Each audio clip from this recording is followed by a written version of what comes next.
ప్రభునందు ప్రియమైనటువంటి దేవుని సంగమ ప్రియ సంవత్సరాల దేవదేవుని యొక్క ప్రశస్తమైన నామంలో అందరూ కూడా దేవుని యొక్క చిత్తానుసారంగా ఆయన కృపను బట్టి ఆయన ప్రేమ బాగుని చెప్తున్న సంరక్షించబడి ఆయన దయలోను ఆయన చిత్తంలోను మనమందరము ముందుకు కొనసాగే విషయంలో దేవాది దేవుడు తన కృపా సహాయములను అనుగ్రహించి ఈ విధంగా ఆయన పాద సాన్నిధ్యంలో చేరి ఆయన స్తుతించి ఆరాధించి మహిమపరిచేటువంటి మహాభాగ్యాన్ని గొప్ప ధన్యతను ఈ అష్టమ బుధవారం ద్వారా దేవాది దేవుడు మనకు దయచేస్తున్నారు. కావున అష్టమ బుధవారము కూర్చేటువంటి విషయంలో మనము గతంలో విని ఉన్నాము. అష్టమ బుధవారం అనగా మాకు వివరణ ఏమి ఉంటుంది, కానీ దీన్ని బూడిద బుధవారముగా మనము శ్రమ దినాలను, ఈ యొక్క లెంటు ఉపవాస దినాలను ప్రారంభించుకోవడానికి ముందు దినముగా వచ్చేటటువంటి దినముగా ఈ అష్టమ బుధవారాన్ని మనకు అనాది కాలంలో నియమించినటువంటి విధానాన్ని గురించి మనము చూడగలుగుతున్నాం.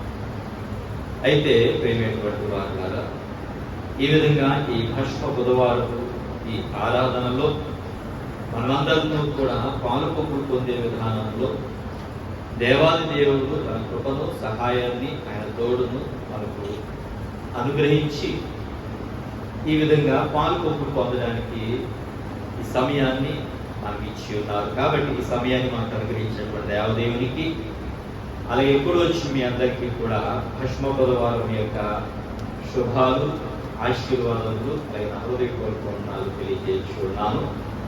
దేవాది దేవుడు మిమ్మల్ని దీవించి ఆశీర్వదించును గాక. ఆమేన్. ప్రియులారా, చదవబడిన వాక్య భాగంలో మనం చూసుకున్నట్లయితే కనుక మనకు నేటి అంశ భాగముగా ఏర్పాటు చేసినటువంటి వాక్య భాగాన్ని మనం చూసుకున్నట్లయితే ఫలము అనేటటువంటి అంశాన్ని మనం ఈరోజు ధ్యానించబోతూ ఉన్నాం.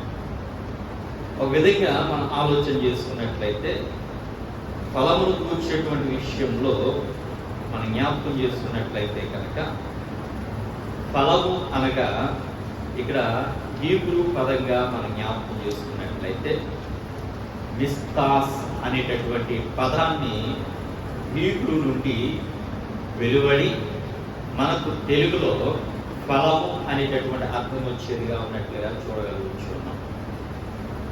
అంటే ఒక విధంగా ఫలమును కూర్చేటువంటి విషయంలో మనం జ్ఞాపకం చేసుకున్నట్లయితే కొన్ని విధాలుగా ఈ ఫలము రెండు విధాలైనటువంటి అర్థాలు ఇచ్చేవిగా మనం చూస్తూ ఉంటూ ఉన్నాం. అయితే ఇందులో మొదటి ఫలాలు కూర్చేటువంటి విషయంలో మనం ఆలోచన చేసుకున్నట్లయితే మనము కొన్ని విధాలుగా మన కింద పనిచేసేటటువంటి వారి విషయంలో కానీ, అలాగే మన దగ్గర మన ఇంట్లో కానీ, మన వగైరా ఏదో విధంగా పనిచేసేటటువంటి వారికి మనం ఇచ్చేటటువంటి జీత విషయంలో కానీ చాలా రకాలుగా కొంతమంది ఆలోచన ఏ విధంగా ఉంటుందంటే, మేము చాలా ఇచ్చేస్తున్నాము, మేము కాబట్టి ఇస్తున్నాము అని చెప్పేసి ఆలోచన చేసే ప్రయత్నం చేస్తూ ఉంటూ ఉంటారు.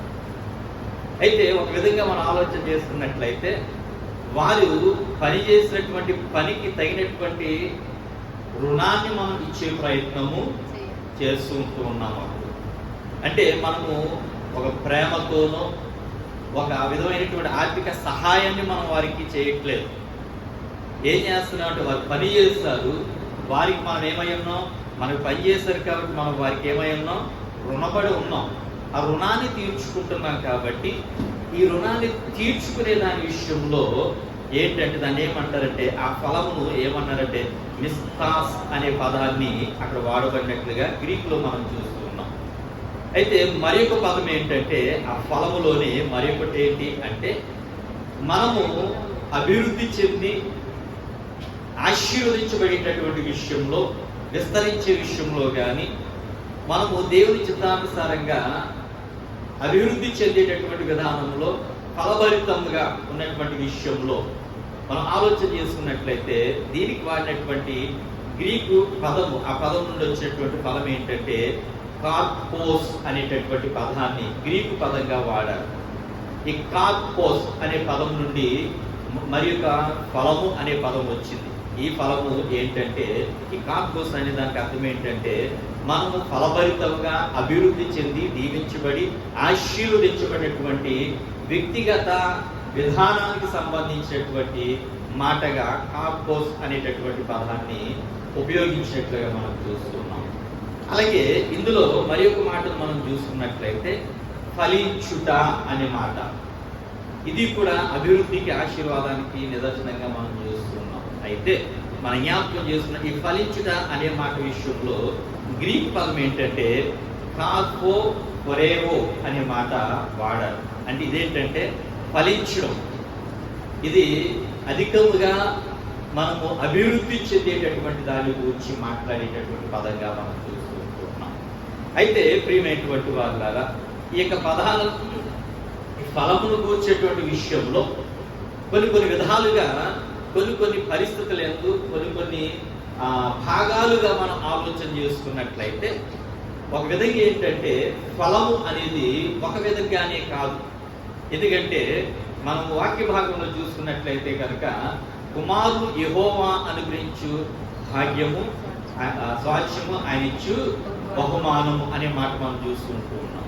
అయితే దాన్ని మనము లోకానుసారంగా మనం ఏం మాట్లాడతామంటే, ఏదైనా ఫలము మీకు కలిగిందా అని ఫలముతో, ఒక వృక్ష ఫలముతో మనం సంబోధించి మాట్లాడే ప్రయత్నము చేస్తూ ఉంటాం. అంటే ఒక గర్భఫలము కానీ, చేసే ఉద్యోగంలో అభివృద్ధి కానీ, వ్యాపారంలో అభివృద్ధి కానీ, వ్యవసాయంలో మంచి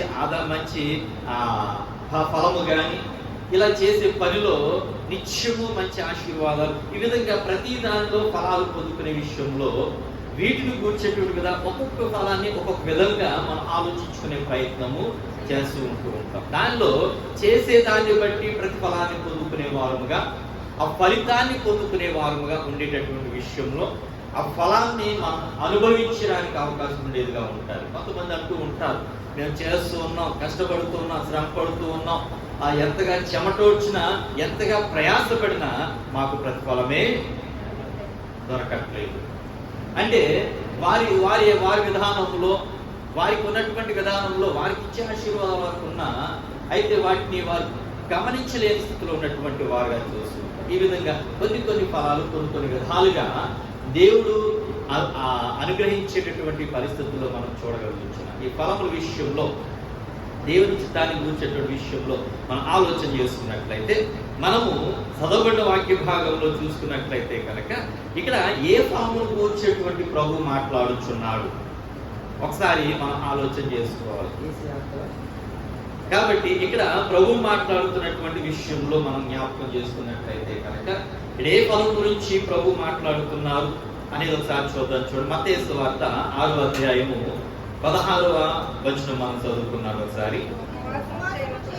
మీరు ఉపవాసము చేయనప్పుడు వేషధారుల వలె దుఃఖముఖులై ఉండకుడి, తాము ఉపవాసము చేయుచున్నట్టు మనుష్యులకు కనబడవలనని వారు తమ ముఖములను వికారము చేసుకొందురు, వారు తమ ఫలము పొంది ఉన్నారని నిశ్చయముగా మీతో చెప్పుచున్నాను. ఇక్కడ ఉన్నటువంటి ఫలమును కూర్చినటువంటి విషయంలో మనం ఆలోచన చేసుకున్నట్లయితే, ఇక్కడ ఏ ఫలము మనకు కనబడుతూ ఉంది అంటే, ఇక్కడ అంటున్న మాట ఏంటంటే, తాము ఉపవాసము చేయుచున్నట్టు మనుష్యులకు కనబడవలనని వారు తమ ముఖములను వికారము చేసుకొందురు, వారు తమ ఫలము పొంది ఉన్నారని నిశ్చయముగా మీతో చెప్పుచున్నాను. ఇక్కడ ఒక విధంగా మనం ఆలోచన చేసుకున్నట్లయితే, ఇక్కడ మాట్లాడుచున్నటువంటి మాట విషయంలో మనము జ్ఞాపకం చేసుకున్నట్లయితే కనుక, ప్రభు మాట్లాడుచున్నటువంటి ఈ మాటల్లో ఉన్నటువంటి మాటలను కూర్చేటువంటి విషయాన్ని గురించి మనం ఆలోచన చేసుకున్నట్లయితే, ఇక్కడ ఉపవాస విషయంలో ప్రభు చెప్తున్న మాట ఏంటంటే, ఇక్కడ ఉపవాసం చెయ్యండి అని చెప్పట్లేదు, కానీ ఉపవాసం యొక్క విధానాన్ని గురించి ఇక్కడ బోధించినటువంటి విషయాన్ని మనం ఇక్కడ చూడగలుగుతున్నాం అనమాట. అంటే ఉపవాసం చేయండి అని వాద మనకి చెప్పట్లేదు, మాట చెప్పట్లే. ఉపవాసం చేసేటటువంటి వారు, ఉపవాసం చేయడానికి సిద్ధపడిచినటువంటి వారు ఉపవాసము ఎలా చేయాలి, ఏ విధంగా చేయాలి, అసలు ఏ విధంగా చేయకూడదు అనేటటువంటి మాటను అక్కడ ప్రభు తెలియజేస్తున్నట్లుగా మనం ఇక్కడ చూడగలుగుతున్నాం అన్నమాట. అంటే ఉపవాసము చేసే విషయంలో మనము ఉపవాసపరమైనటువంటి విధానంలో ఆలోచన చేసుకున్నట్లయితే కనుక ఉపవాస విషయంలో ప్రతి ఒక్కరూ కూడా ఒకే రకమైనటువంటి ఉపవాసాన్ని కలిగి ఉండే ప్రయత్నము చేస్తూ ఉంటూ ఉంటాం.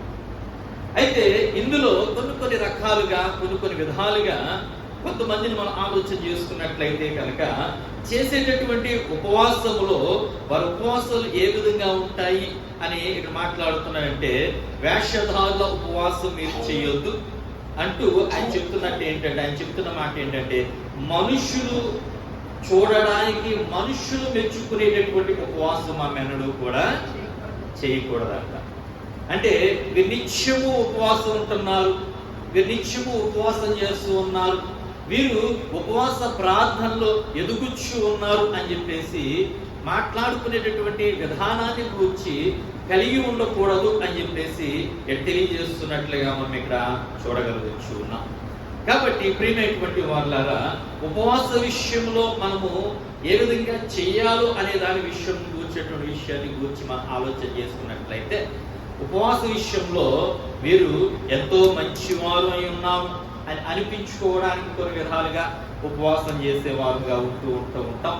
అయితే ఇంకోటి ఏంటంటే, వీరు ఎంత భక్తి పరులో అనిపించుకునే విధానంలో కూడా కొంతమంది, అందరినీ మనం అనడానికి అవకాశం లేదు కాబట్టి కొంతమందిని ఏంటంటే వీరెంతో భక్తి కలిగి ఉంటారు, నిత్యము దేవుని సన్నిధిలో ఎదుగుచూ ఉంటారు, నిత్యము ఉపవాసం ఉంటారు అని చెప్పేసి అనుకోవడానికి ఉపవాసం చేసేవారు అనేటటువంటి వారి గురించి కూడా మనము చూస్తూ ఉంటూ ఉంటాం.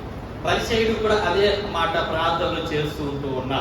ఏమనంటే, నేను వారానికి 2 సార్లు ఉపవాసం చేస్తాను అంటే, ఆ వ్యక్తి ఉపవాసం చేస్తున్నాను అని దేవుడి దగ్గరే ఒప్పుకుంటున్నాడు అంటే, మనుష్యులైన ఇంకెలా అతడు ఉపవాసం కలిగి ఉన్నటువంటి విధానంలో ఏ విధంగా ఉపవాసం చేస్తున్నాడు అనేది మనం ఒకసారి ఆలోచన చేసుకోవాలి. కాబట్టి ఉపవాసం చేసే విషయంలో ఒక విధంగా ఏ విధంగా మనం చేయాలి, దాని యొక్క విధానం ఏమై ఉన్నది అనే దాని విషయంలో మనం ఒకసారి ఆలోచన చేసుకున్నట్లయితే, మనుషుల గురించి మనం ఉపవాసం చేయడం కాదు, కానీ దేవునికి ఇష్టమైన ఉపవాసం మనం చేయడానికి ప్రయత్నము చేయాలన్నమాట. కాబట్టి దేవునికి ఇష్టమైన ఉపవాసం అంటే ఏమిటి, అసలు దేవునికి ఇష్టమైన ఉపవాసం అంటే ఎలా ఉంటుంది, అసలు దేవునికి ఇష్టమైన ఉపవాసం ఏ విధంగా చేయాలి అనే దాని విషయంలో మనం ఆలోచన చేసుకున్నట్లయితే, నేను చెప్పడం కాదు, లేదా సంఘ పెద్దలైనటువంటి వారు చెప్పడం కాదు, స్త్రీల సమాజం వారు చెప్పడం కాదు, లేదా ప్రసంగాలు చెప్పేటటువంటి వారు చెప్పడం కాదు, కానీ దేవుడే తన ప్రవక్త ద్వారా ఏం మాట్లాడుతూ ఉన్నాడు అనే దాని గురించి మనం ఒకసారి ఆలోచన చేసుకున్నట్లయితే, యెషయా ప్రవక్త ద్వారా దేవుడు మాట్లాడుతున్న మాటలు చూడండి ఒకసారి. యెషయా గ్రంథము 58వ అధ్యాయము, యెషయా గ్రంథము 58వ అధ్యాయము 4వ వచనం నుండి 11వ వచనం వరకు చదవదులే కానీ, నేను చదువుదురు కానీ 4వ వచనం నుండి 11వ వచనం వరకు మనం చూసుకున్నట్లయితే, ఇక్కడ ఎటువంటి ఉపవాసం ఏ విధంగా చెయ్యాలి అనేటటువంటి విషయాన్ని మనం చూస్తూ ఉంటాం. ఇక్కడ ఒకసారి 4వ వచనం చదువుకుందామండి. మీరు కలహపడుచు, వివాదము చేయొచ్చు, అన్యాయముగా బుద్ధులాడుచు ఉపవాసముందురు, మీ కంఠధ్వని పరమున వినబడినట్లు మీరు ఇప్పుడు ఉపవాసము ఉండరు. అంటే మన స్వరము దేవుని యొద్దకు చేరే విధానంలో, దేవుడు మన స్వరాన్ని వినాలి అనేటటువంటి విధానంలో, లేదా మన ప్రార్థన దేవుడు ఆలకించాలి అనేటటువంటి విధానంలో, దేవుడు మన విజ్ఞాపన ఆయన దగ్గరికి చేరాలి అనేటటువంటి విధానంలో మన ఉపవాసము లేదంట. అంటే ఏ విధంగా చేస్తున్నాం అంటే, ఎందుకు ఈ మాట ఆయన చెప్పడానికి కారణం అంటే, ఆ పైన ఉన్నటువంటి 3వ వచనం మనం చదువుకున్నట్లయితే అక్కడ మనకు కనబడుతుంటది ఈ మాట ఎందుకు చెప్తున్నారు. ఆయన దేవుని యొక్క సమాధానం మనం చూస్తున్నాం. 3వ వచనంలో మనుషులకు ప్రశ్న మనం చూస్తాం. చూడండి ఒకసారి చదవండి. 3 మేము ఉపవాసం ఉండగా నీవెందుకు చూడవు, మేము మా ప్రాణములను ఆయాసపరుచుకొనగా నీవెందుకు లక్ష్య పెట్టవు అని అందురు. చాలండి. ఇక్కడ మనం చూసుకున్నట్లయితే ప్రజల యొక్క ప్రశ్న మనం చూస్తూ ఉన్నాం అన్నమాట. మేము అన్ని చేస్తూ ఉన్నాం, ఉపవాసం ఎంతో దీక్షతో చేస్తూ ఉన్నాము, మా ఉపవాసము ఎంతగానో పట్టుదలతో ప్రతి వారము లేదా వారంలో 2 రోజులు మేము నిత్యము ఉపవాసం క్రమము తప్పకుండా చేస్తూ ఉన్నాము. కానీ మాకు ప్రతిఫలాన్ని ఎందుకు ఇవ్వట్లేదు నువ్వు, మా ప్రార్థన ఎందుకు ఆలకించట్లేదు నువ్వు, అసలే మా ప్రార్థనను ఆలకించుకొని ఏం చేస్తున్నావు అని చెప్పేసి ఏం చేస్తారంటే, ఒక మనిషిని ప్రశ్నించినట్టు వీళ్ళు ఏం చేస్తారు, దేవుణ్ణి ప్రశ్నిస్తున్నట్లుగా మనం ఇక్కడ చూడగలుగుతున్నాం. ఎందుకంటే దేవుడు ఎందుకు ఆయన ప్రార్థన ఆలకించట్లేదు అంటే, మీరు చేస్తున్న పని ఏంటంటే ఇక్కడ ఏం చేస్తున్నారంట, మీ కలహపడొచ్చు, వివాదము చేయొచ్చు, అన్యాయంగా గుద్దులాడొచ్చు, మీరేం చేస్తున్నారంట, ఉపవాసము ఉంటూ ఉన్నారంట. అంటే మొత్తం ఇది చేస్తున్నది ఉపవాసం అన్న పేరు మాత్రం ఉన్న తప్పించి ఉపవాసం పేరు చెప్పుకుని ఉపవాసం చేస్తున్నారు. కానీ ఆ ఉపవాసమును పట్టుదలగా, నిష్ఠతో, విశ్వాసముతో, వాక్యానుసారంగా వారు చేయట్లేదు అన్నమాట.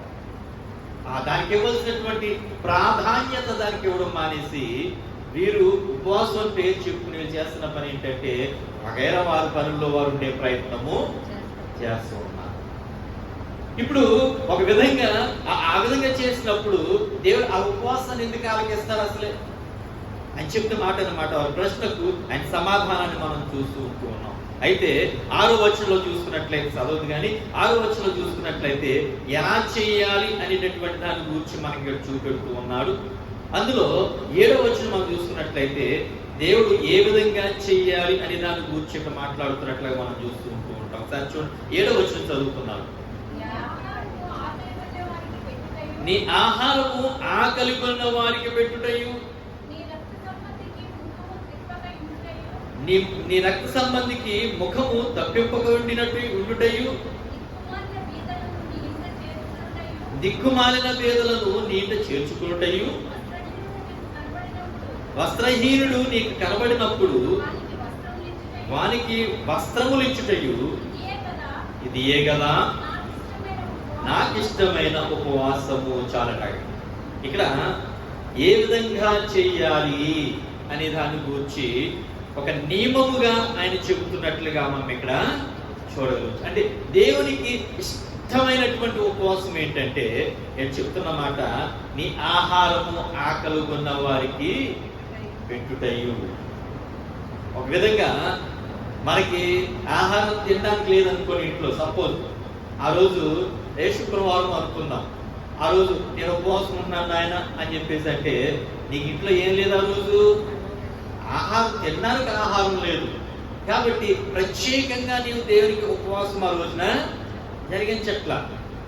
ఎందుకంటే నీకు తినడానికి లేదు కాబట్టి ఆ రోజు మానేస్తూ ఉంటూ ఉన్నాం. చాలా మంది అంటే ఈ నేటి దినాల్లో అటువంటి దీనస్థితి ఎవరికి లేదు. కానీ పూర్వ దినాల్లో మనం చూసుకున్నట్లయితే ఒక కుటుంబం, నాకు తెలుసున్న కుటుంబం ఏంటంటే, ఆహారం లేదనుకోండి, పిల్లలకు పెట్టి ఆవిడ ఏం చేసిందంటే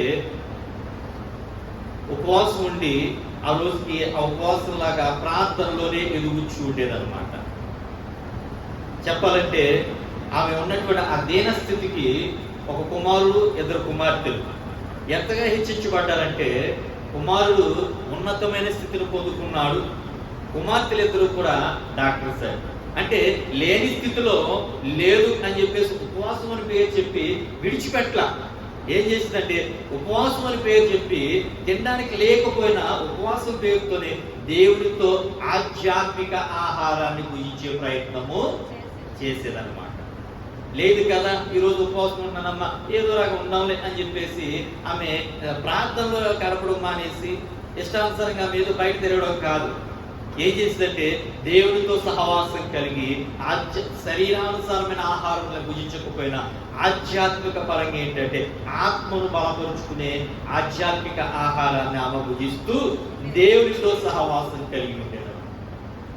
కాబట్టి ఆమె సంతానాన్ని దేవుడు ఎంతగా హెచ్చించాడంటే ఆమెన్న స్థితి భయంకరమైన పూలు గుడిసి నుండి ఈ రోజున అపార్ట్మెంట్స్ లో మంచి మంచి బిల్డింగ్స్, మంచి విల్లాస్ కూడా వారు కొనుక్కునే ప్రయత్నము దేవుడు వారికి అనుగ్రహించాడు.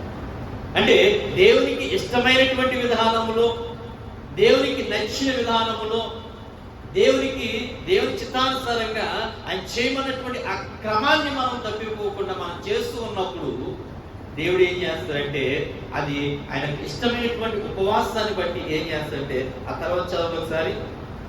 దేవునికి ఇష్టమైనటువంటి ఉపవాసం, ఆ తర్వాత ఇదే కదా నాకు ఇష్టమైన ఉపవాసము,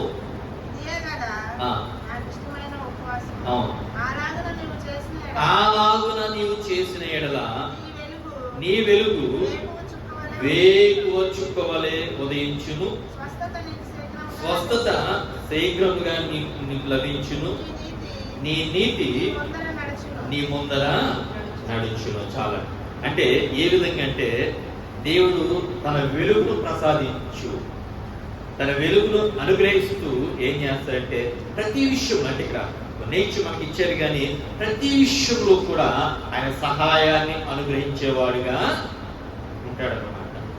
కాబట్టి ఉపవాసం చేసేటప్పుడు ఏ విధంగా అంటే మనుష్యులకు కనబడాలి, మనుషులకు ఇష్టపడాలి, లేదా సేవకుడు మెచ్చుకోవాలి, సంఘ పెద్దలు మెచ్చుకోవాలి అనే ఉపవాసం మనం చేయకూడదు. కానీ దేవునికి నచ్చే ఉపవాసము, దేవునికి ఇష్టమైన ఉపవాసము, దేవునికి ప్రీతికరమైన ఉపవాసం మనం చేసేవాళ్ళుగా ఉండాలన్నమాట. ఆ 9వ వచనంలో ఆ 5 లైన్స్ చదువుతుందని చూడండి ఒకసారి. అప్పుడు నీవు విలువగా యెహోవా ఉత్తరం ఇచ్చు. దేవుని స్తోత్రం. ఏం చేస్తారంటే ఆ ఉపవాసము యథార్థమైనటువంటి విధానంలో నీవు చేసినప్పుడు ఆయన అబ్బా తండ్రి అని పిలిస్తే కనుక ఆయన ఏం చేస్తారంట, ఆయన వెంటనే ఉత్తరం ఇచ్చేవాడు ఉన్నటువంటి విధానం. నీవు మొర్ర పెట్టగా ఆయన నేనున్నాను అని ఆయన వాగ్దానం చేస్తూ ఉన్నాడు అన్నమాట. కాబట్టి మోషే అడుగుతూ ఉన్నాడు, నాయన ఐగుప్తు దేశం వెళ్ళి ఇశ్రాయేలు ప్రజలతో నా జనాంగంతోనే నీవు బయట తీసుకోవడానికి నన్ను నాయకునిగా ఉండమంటున్నావు, మంచిదే. అయితే నీతో మాట్లాడిన వాడెవడు అని వారు అడుగుతారు. నాయన నేనేం సమాధానం చెప్పాలి అని మోషే అడిగితే అనేటువంటి దేవుడు చెప్తున్నమాట, నేను ఎవరంటే ఉన్నవాడను అనువాడను. దేవుని స్తోత్రం. అంటే దేవుడు తన పేరును ఆ విధంగా బయలుపరుచుకున్నట్లుగా చూస్తాం. ఇక్కడ కూడా మనకి ఏంటంటే నేను ఉన్నాను. ఎప్పుడంటే నిత్యము దేవుడు ఎక్కడున్నంటే నీ వెంటనే ఉంటూ ఉన్నాడు అన్నమాట. ఆయన ఎన్నడూ కూడా విడిచిపెట్టట్లేదు. ఆయన ఎన్నడూ కూడా నీవు మర్చిపోవచ్చు ఆయన్ని, కానీ ఆయన నిన్ను మాత్రం ఎన్నడూ మరవట్లేదు. కానీ నిత్యము నీ తోడుగా, నీ కాపుదల, ఆయన సహాయాన్ని అనుగ్రహించేవాడుగా ఉంటూ ఉన్నాడు. కానీ మనమే నీవే ఆయన ఏం చేస్తున్నామంటే మరిచేవారుగా ఉంటున్నాం మేము. ఆయన అంటున్నమాట, అప్పుడు నీవు పిలువగా యెహోవా ఉత్తరం ఇచ్చును, నీవు మొరపెట్టగా ఆయన నేనున్నాను అనే వాగ్దానం చేస్తున్నట్లుగా మనం ఇక్కడ చూడవచ్చు. అయితే ఈ ఉపవాసం ఈ విధంగా చేస్తూ ఉన్నాం, మంచిదే, బాగానే ఉంది. ఈ ఉపవాసం అంతట్లో కూడా ఇక్కడ 7వ వచనంలో చేయమన్న విధానంలోనే మనం చేస్తూ ఉన్నాం. చేస్తూనే ఇదేంటంటే కొన్ని విధాలుగా మనము తప్పిపోయే విధానంలో ఉండే ప్రయత్నం చేసేవాళ్ళం. ఆ 9లో 3 లైన్లు మనం చూసుకున్నట్లయితే కనుక ఒకసారి చదవండి. అక్కడ ఇతరులను బాధించుటయు, వ్రేలు పెట్టి చూపి తిరస్కరించుటయు, చెడ్డదానిని బట్టి మాట్లాడుటయు నీవు మానాలి. ఏం చేయాలంట? ఉపవాసం చేస్తున్నాం, మంచిది, ఇవన్నీ చేస్తున్నాం, దేవునికి ఇష్టమైనటువంటి విధానంలోనే ఉంటున్నాం. కానీ మన పొరుగు వారిని ద్వేషించే ప్రయత్నము చేయకూడదు, దూషించే ప్రయత్నం. పరిచయం అదే చేస్తున్నాడు. ఎందుకంటే నేను ఉపవాసం ఉన్నాను ఆయన, వారానికి 2 మార్లు ఉంటున్నాను అని తను తాను హెచ్చించుకుంటూ దేవుని దగ్గరే ప్రక్కన ఉన్నటువంటి వాడిని ఏమంటాడంటే వీడు వలే కాకుండా అని దూషిస్తూ ఉన్నాను. ప్రభు చెప్పిన మాట ఏంటంటే నిన్ను వలే నీ పొరుగు వారిని ప్రేమించు. ప్రతి విషయంలో కూడా ఏం చేయాలంటే నీ పొరుగు వారిని ప్రేమించే ప్రయత్నం మనం చేసేవారముగా ఉండాలి.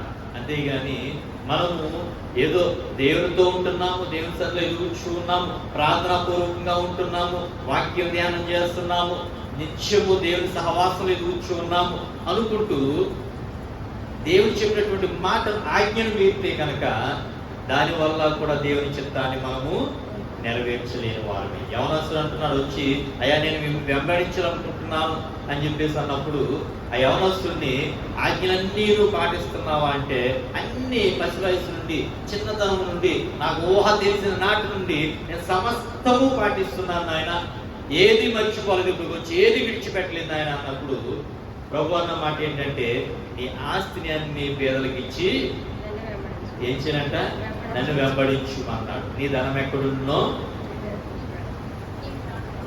ఏమంటే నింద చదువుకున్నాక నీ ధనం ఎక్కడున్నో నీ ప్రాణం కూడా అక్కడే ఉంటుంది.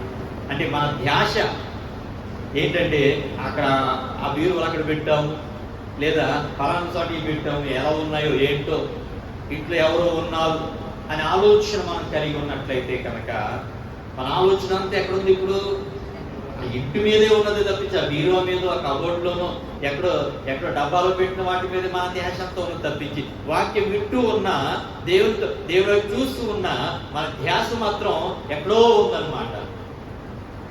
బాడీ ప్రజెంట్, మైండ్ ఆబ్సెంట్ అంట. అంటే మొత్తం ప్రాణం లేదని కాదు, ప్రాణం ఉంది, కానీ ఏంటంటే ఆ మైండ్ ఎక్కడికో వెళ్ళిపోయింది అనమాట.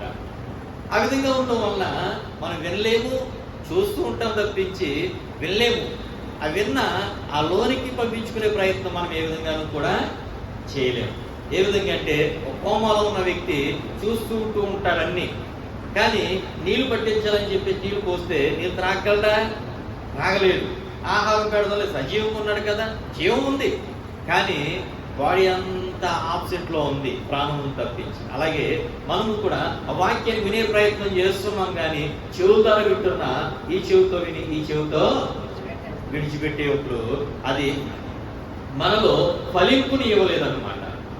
కాబట్టి మనం ఏం చేయాలంటే ఆ విధానంలో కాకుండా దేవుని చిత్తానుసారంగా మనం ఉండడానికి ప్రయత్నం చేసేవారుగా ఉండాలి. ఆ ఫలింపు పొందుకోవాలంటే, ఫలభరితంగా ఉండాలి అంటే దేవుని చిత్తానుసారంగా దేవుళ్ళ ముందు కొనసాగే ప్రయత్నము చేసేవారుగా ఉండాలి. కాబట్టి ఆ విధానంలో ఇవి ఆజ్ఞలన్నీ మనం పాటించు మనము ఈ ఒక్కటి మాత్రము ఇతరులను బాధించుట, అలాగే ఎదుటి వారిని ద్వేషించే విషయంలో వారిని తప్పు చెప్పి తప్పు బట్టి వారిని ఇప్పుడు వేలు పెట్టి నేను చూపించానుకో, ఒక వేలే నీ వైపు చూపిస్తున్నది, మిగిలినన్నీ కూడా ఎవరి వైపు చూపిస్తుందండి? నా వైపే చూపిస్తుంది. అంటే మిమ్మల్ని ఒక విధంగానే ద్వేషిస్తే నన్ను నేనే 4 విధాలుగా ద్వేషించుకునేవాడుగా ఉంటాను. కాబట్టి ఎదుటి వారిని మనం బాధించకూడదు, ద్వేషించకూడదు, దూషించకూడదు. ఈ లోకపరమైనటువంటి విధానంలో ఆ మాట్లాడే ప్రయత్నం ఏమి కూడా మనం చేసేవారుగా ఉండకూడదు. కాబట్టి మనము ప్రియమైనటువంటి వారులారా ఏ విధంగా ఉండాలి అంటే మనం చదివినటువంటి యెషయా గ్రంథం 58:4-11 మనం చూసినట్లుగా ఏ విధంగా అంటే పేదలను ఆదరించే విషయంలో ఆదరించే వారుగా ఉండాలి. అలాగే మనం ఇంకోటి ఏంటంటే బాధపడేటటువంటి వారిని విడిపించే ప్రయత్నం చేసే వారుగా ఉండాలి. అలాగే ఇతరులను మనము తిరస్కరించే స్వభావం కలిగి ఉండకూడదు.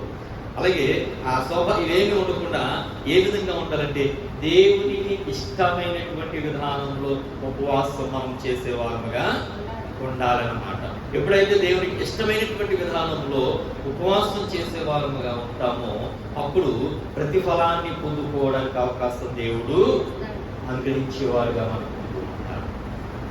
కాబట్టి ఆ ఫలమును మనం పొందుకోవాలి అన్నట్లయితే కనుక మొదటిగా మనం చెప్పుకున్న ఫలముల గురించి మొదటి ఫలం ఏంటంటే ఎదుటి వారికి వాళ్ళు కష్టపడి పని చేసినా ఏదో చేస్తాం అని మనం ఫీల్ అయిపోతూ ఉంటాం. ఆ ఫీలింగ్ కాదు, కానీ రెండవ దాని విధానంలో మన కష్టానికి తగినటువంటి మన ప్రతిఫలాన్ని మనం పొందుకునేటటువంటి విధానంలో ఆ ఫలాన్ని మనం పొందుకునే ప్రయత్నం మనం చేసేవారుగా ఉండాలి. ఎందుకంటే మనం ఎప్పుడైతే మనం కష్టపడ్డామో ఆ ఫలము మనకేమొస్తుందంటే సంతోషాన్ని ఇచ్చేదిగా ఉంటూ ఉంటాలి. ఆ విధానంలో ఎందుకంటే ప్రభువును కూర్చేటువంటి విషయంలో నేను ద్రాక్షవల్లిని తీగలు మీరు అంటున్నాడు కాబట్టి ఆయనలో అంటు కట్టబడి ఫలభరితమైనటువంటి విధానంలో మనం ఉండాలి అంటే కనుక ఉపవాస విషయంలో మనం ఏది ఉండాలంటే మనకు నచ్చిన విధానంలో కాకుండా, ఎదుటి వారికి నచ్చిన విధానంలో కాకుండా, సేవకునికి నచ్చిన విధానంలో కాకుండా దేవునికి ఇష్టమైన విధానంలో మనం ఉపవాసం చేసినప్పుడు దేవుని యొక్క చిత్తానుసారంగా ఆ ప్రతిఫలాన్ని పొందుకోవడానికి అవకాశం దేవుడు మనకి కలిగిస్తారన్నమాట. కాబట్టి ఆ విధానంలో మనం చూసుకున్నట్లయితే ఎస్తేర్ చెప్పాలంటే తన బానిసగా వెళ్ళిన బానిస బ్రతికే విధానంలో ఉన్న రాణిగా ఉండి తన స్థితిని బట్టి తన వారిని అందరినీ విడిచిపెట్టినా పర్వాలేదు, కానీ ఆమె ఏమనుకుందంటే నా వారిని నాశనం చేయాలని చూస్తున్నారు కాబట్టి నాతో పాటు నా వారు కూడా సంతోషంగా ఉండాలి, నా వారు కూడా నాతో పాటు జీవించాలి, నా తెగ నా యూదులైనటువంటి వారు అందరూ కూడా నాతో పాటు ఆనందంగా ఈ దేశంలో ఉండాలని చెప్పేసి ఏం చేసిందంటే ఆమె ఉపవాసం ఉంది. ఆమెతో పని చేస్తున్న పనిగతుల ద్వారా ఉపవాసం ఉంచింది, షడ్డుల ద్వారా ఉపవాసం ఉంచమని చెప్పింది. అలాగే వారి ద్వారా ఒక వర్తమానం ఏం పంపించిందంటే నేను మన జాతి కొరకు ఉపవాసం చేస్తున్నాను కాబట్టి మీరందరూ కూడా ఏం చేయాలంట, అందరూ ఉపవాసం ఉండి ప్రార్థన చేయండి అని చెప్పేసి ఒక వర్తమానాన్ని తన ప్రజలకు యూదులైనటువంటి వారికి పంపించినప్పుడు వారందరూ ఉపవాసం ఉండి ప్రార్థన చేస్తారు. వారందరూ కూడా గోలి పట్ట కట్టుకుని ప్రార్థించే ప్రయత్నం చేస్తారు. బూడిద ముఖం మీద వేసుకుని దేవునికి ప్రార్థన చేయడం మొదలు పెట్టారు ఉపవాసం ఉండి. కాబట్టి యూదులైనటువంటి వారందరూ కూడా రక్షింపబడ్డారు. మరణానికి వెళ్ళవలసినటువంటి మొద్దుకే కూడా రక్షింపబడి ఏంటంటే ఎవరైతే వారిని నాశనం చేయాలనుకున్నారో ఆ వ్యక్తి హామాన్ అనేటటువంటి వాడే ఏమైపోయాడంటే మరణానికి వెళ్ళినట్లుగా మనం ఇక్కడ చూడగలుగుతున్నాం ప్రియమైనటువంటి వాళ్ళ.